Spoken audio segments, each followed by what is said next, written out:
कह रहे कि अभी इसीलिए हम कहते हैं संकल्प क्यों करते हो? पता नहीं शाम तक जीवित रहें कि ना रहें, हमें भरोसा नहीं, तो हम संकल्प क्यों करें? भाई मैं ये करूंगा, ये संकल्प तो वो करे जिसको कल का भरोसा हो। अपने लोग तो ऐसे मृत्यु लोक में है कि अगले सेकंड का भरोसा नहीं। तो ऐसी प्रार्थना करनी चाहिए कि हे प्रभु, यदि आपने मुझे जीवन दिया, सामर्थ्य दिया, समय दिया, तो ऐसी हमारी भावना बन रही कि हम 108 परिक्रमा कर लेंगे। और अगर नहीं समय, नहीं शरीर सामर्थ्य रही, तो हम एक को नहीं करेंगे, तो कोई अपराध नहीं लगेगा। अगर संकल्प ले लिया कि अब 108 करेंगी, तो अब करना चाहिए। फिर देखो, संकल्प पूरा करना चाहिए। तो अभी इस जान तो शरीर में है ही, तो संकल्प के लिए फिर उसी कार्य में लगा जाता है। पर हम सबसे प्रार्थना करते हैं संकल्प ना लिया जाए। कभी कोई अगर नियम लेने की बात हो तो ये जरूर छूट दे दे कि हे प्रभु, यदि हमारा स्वास्थ्य ठीक रहा, हमारा जीवन रहा, तो हम आपके ऐसा कर लेंगे। और अगर नहीं रहा तो आपने कोई संकल्प किया नहीं, तो पाप नहीं लगेगा। ऐसे थोड़ा अपराध बनने की होती है कि 108 की। कुमार जी वो तब होता है जैसे कोई डील करते हैं ना, गोवर्धन महाराज मेरे पुत्र का नौकरी लग जाए, मैं 100 परिक्रमा करूंगी, तब जाके थोड़ा सा ऐसा ज्यादातर होता होगा। ऐसे आप पर भक्ति मिले ऐसा हाँ, तो कम ही होता है। हाँ तो करना चाहिए, फिर हमें लगता है करना चाहिए। पर अगर समय के पधार गया तो फिर कैसे कर पाएगा? मृत्यु लोक है और मरण धर्मा शरीर है, तो मुझे तो भरोसा 1 मिनट का नहीं है अपने शरीर का कि 1 मिनट ही अगला जिएगा कि नहीं जिएगा। इसीलिए संकल्प विकल्प करने का अधिकार ही नहीं है। पता नहीं शाम तक जिएंगे क्यों भाई? पक्का है किसी को? अब पता नहीं शाम तक जिएंगे कि नहीं, तो हम क्या संकल्प करें? हमें तो यही कि प्रभु जैसे चलावे वैसे चल रहे।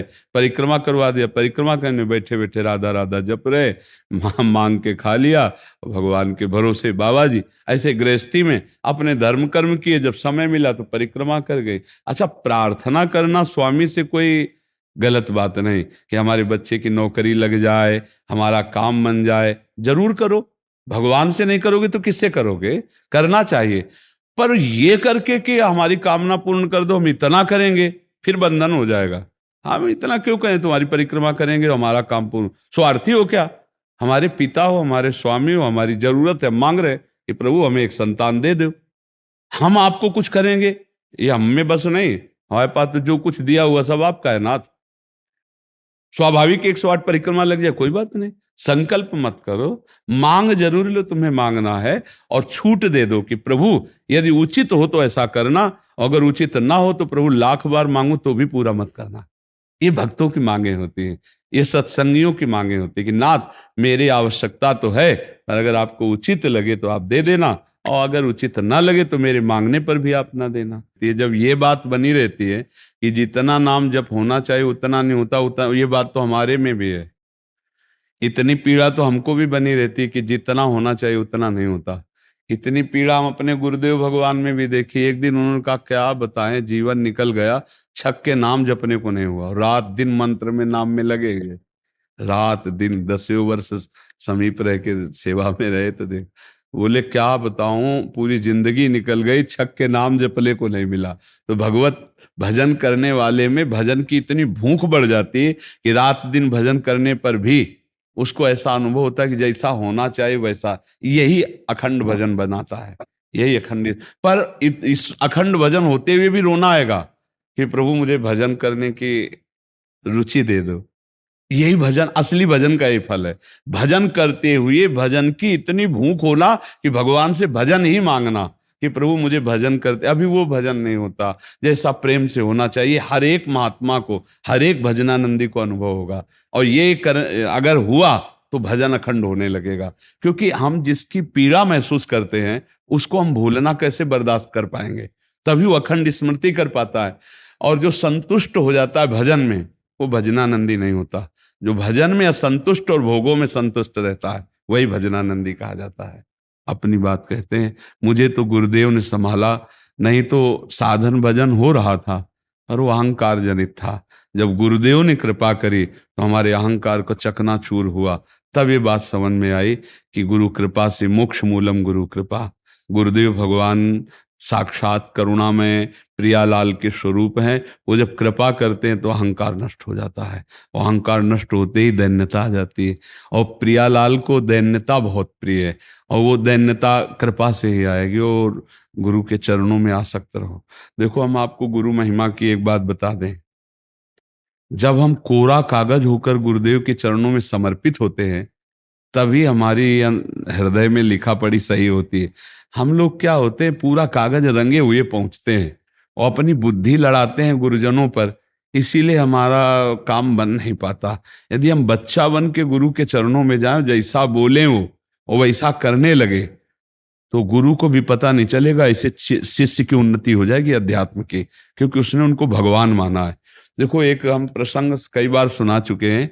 एक उड़िया बाबा ने सुनाया था प्रसंग कि एक बंगाल के भगत के मन में आया कि मैं गुरु बनाऊं। तो एक प्रसिद्ध थे काली के उपासक, उनके पास गए, और वो मदिरा पीते थे, वो जानते नहीं थे। वो मदिरा पिए हुए बैठे हुए थे। उन्होंने कहा, गुरुदेव, मैं आपको गुरु रूप से वरण करता हूं, मुझे मंत्र दे दो। तो शराब के नशे में लड़खड़ाते हुए मंत्र बोले, तो अशुद्ध मंत्र और अशुद्ध अवस्था, पर वो सीधा सरल भक्त भगवान मान के गुरु की छवि लेके पूजा में रख के और मंत्रानुष्ठान, अशुद्ध मंत्र। 1 साल ही हुआ कि माँ भद्रकाली प्रकट हो गई, काली, और उनका बेटा, तेरा गुरु ढोंगी है। तो उन्होंने कहा, माँ, पहली बात तो आप गुरु को ऐसा ना बोले, गुरु हमारे परब्रह्म है, आप ऐसा ना बोले। बोले, बेटा तू बहुत सरल है, जानता नहीं, वो शराब पीता है, और जो मंत्र दिया ना वो अशुद्ध है। माँ ने कहा। तो उनका, माँ, अब तो और विश्वास आपकी बात पे नहीं रहा। अगर गुरु ने अशुद्ध मंत्र दिया होता तो तुम 1 साल में आ गई, कैसे आ गई? बोले, बताने आई हूं कि मंत्र अशुद्ध है। तो उनका, माँ, मैं अपने गुरु निष्ठा और गुरु मंत्र को नहीं छोड़ सकता, आप जाओ। तो उनका बेटा, मैं तुम्हारी गुरु भक्ति पे प्रसन्न हुई, और आज से मेरे सिद्ध करने का मंत्र यही होगा, जो अशुद्ध मंत्र। ऐसा गुरु भाव किया जाता है। गुरु को परब्रह्म साक्षात माना जाता है। परब्रह्म में दोष दर्शन नहीं होते, दोष हमारी बुद्धि का है। अगर बुद्धि का दोष निकाल दे तो देखो, मत्ता परतरम नान्यत किंचिदस्ति धनंजय, भगवान कह रहे मेरे सिवा कोई और है नहीं। फिर हम गुरु को दोष दर्शन में देखें, कहीं ना कहीं हमसे त्रुटि हो रही। हमें घोर पापी में भी भगवान देखना है, तो गुरु में भगवान देखने में क्या बात है? विचार करके देखिए। जब हम गुरु में भगवान देखते हैं तो अपना समर्पण करते हैं, और जब वो हमारे साथ उल्टा व्यवहार करते हैं और हम सह जाते हैं, तो हमारा अहंकार नष्ट हो जाता है। वहीं वहीं रहकर उसको चोट पहुंचने दो अहंकार को, और अहंकार जब मिटिया मिट हो गया, तब कृपा उदय हुई, तब समझ में आया को हो साक्षात परब्रह्म गुरुदेव हैं। गुरुर ब्रह्मा गुरुर विष्णु गुरुदेव महेश्वरा, गुरु साक्षात परब्रह्म तस्मै श्री गुरु। गुरु में भगवान बुद्धि करना बहुत कठिन बात है, सबसे कठिन बात विश्व में, समझ लो। गुरु में परब्रह्म बुद्धि करना, और गुरु में परब्रह्म बुद्धि नहीं तो कुछ भी कर ले, अहंकार नष्ट नहीं होगा। यह खुली बात कह रहे। गुरु ही एक वो खिलाड़ी हैं जो हमारे अहंकार को मिटिया मेट कर दे सकते हैं, दूसरा नहीं, दूसरा नहीं। इसीलिए ध्यान मूलम गुरु मूर्ति, पूजा मूलम गुरु पदम, मंत्र मूलम गुरु वाक्य, मोक्ष मूलम। गुरु का चरणामृत पियो, गुरु की चरण रज लगाओ, और गुरु के आगे एक तुच्छ सेवक की तरह रहो, अभी दैन्यता आ जाएगी। अगर गुरु में दोष दर्शन होने लगे तो हट जाना चाहिए, और दूर से उनको परब्रह्म मान के बिना निंदा किए उनके द्वारा बताई हुई उपासना में रत हो जाए तो उसका परम कल्याण हो जाएगा। दूसरा गुरु बनाने की जरूरत नहीं है। परमात्मा प्राप्ति के लिए गुरु कृपा ही।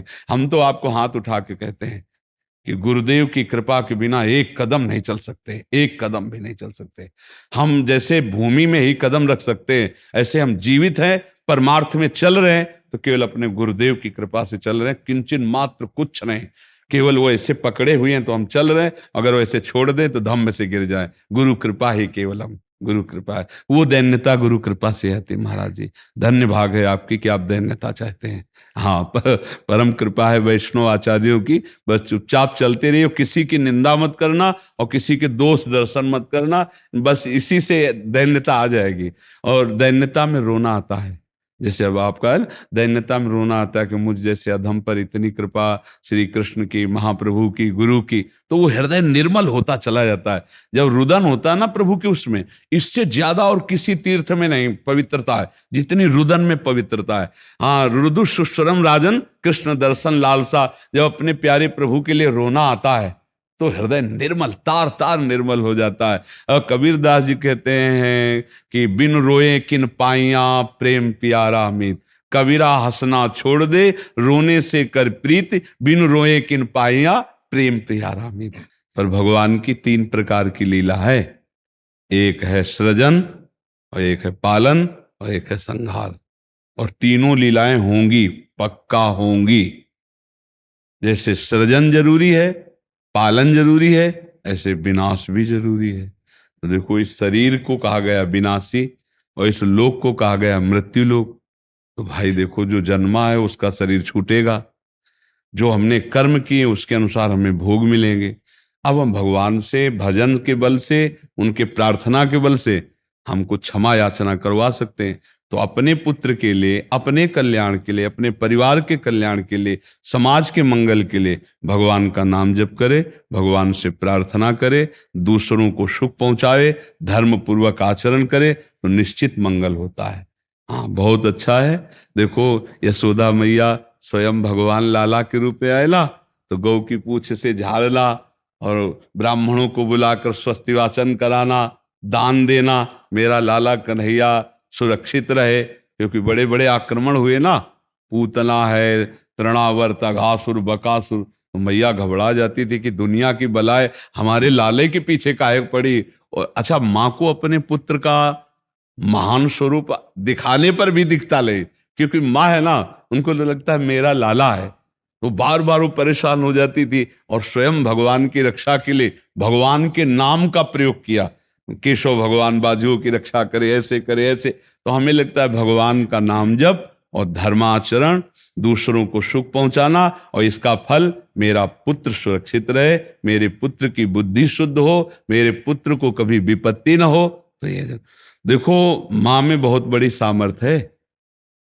अगर माँ तपस्या और पूर्वक अपने पुत्र को चाहे तो अजर अमर बना सकती है। मंदालसा माँ ने यही कहा था, मेरे गर्भ में जो जीव आएगा उसे भगवान से मिला के रखूंगी, उसे भगवत प्राप्ति, और ऐसा ही किया। देखो, गांधारी जी ने जे भी सुना कि धृतराष्ट्र हमारे पति होने वाले वो अंधे हैं, तो पट्टी बांध ली।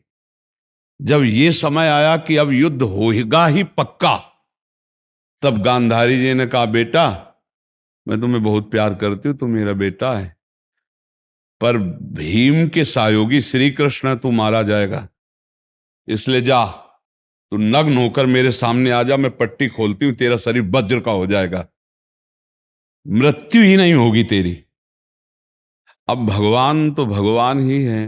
अब वो आ रहे थे नंग धड़ंग दुर्योधन, तो भगवान ने देखा उनका, अरे यार तुम इतने बड़े होकर बच्चों की तरह नंगे घूम रहे हो। तो उनका माँ ने कहा है, बच्चे हो, कम से कम कमर तो ढक लो इतना। ओ ऐसे पत्ता लगा के ऐसे, गांधारी ने जी ही आंख खोले ऐसे दे, उनका ये पत्ता क्यों लगा लिया? उनका, माँ तुम्हारे सामने नंगा कैसे आऊं? अरे उनका, धोखा कर दिया तूने। अब जितनी दृष्टि मेरी पड़ गई, तेरा शरीर वज्र का हो गया, गदा या किसी भी प्रहार से नष्ट नहीं होगा, लेकिन तू कमर से मारा जाएगा। यही से कमजोर हो गया। क्योंकि और भगवान अपने भक्त का प्रण पूरा करवाने के लिए, जब द्रौपदी को दिगंबर करा रहा था ना, ये सभा में लाभ जंगा ठोक रहा था, तो भीम ने यही प्रण किया था, इसी जंगा को तोड़ूंगा। अगर भगवान भक्त की वचन रक्षा ना करते और वो पूरा वज्र का शरीर हो जाता तो तोड़ नहीं पाते। इसीलिए भगवान ने, तो माँ में कितनी सामर्थ्य है। आप देखो, अधर्म युक्त चल रहा है, लेकिन मेरा बच्चा सुरक्षित रहे, आंख की पट्टी खोली, पतिव्रता, तो वज्र का शरीर कर दिया। तो आप अपने पुत्र को अजर अमर अविनाशी बना सकते हैं, साधना और भजन के प्रभाव से। नाम से परम गति होती है।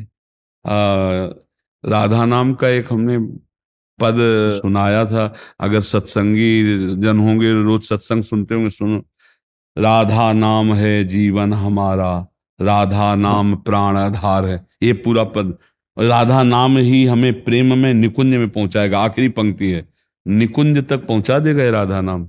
तुम्हें चिंता नहीं करनी। राधा वल्लभ श्री हरिवंश जपो या राधा राधा जपो,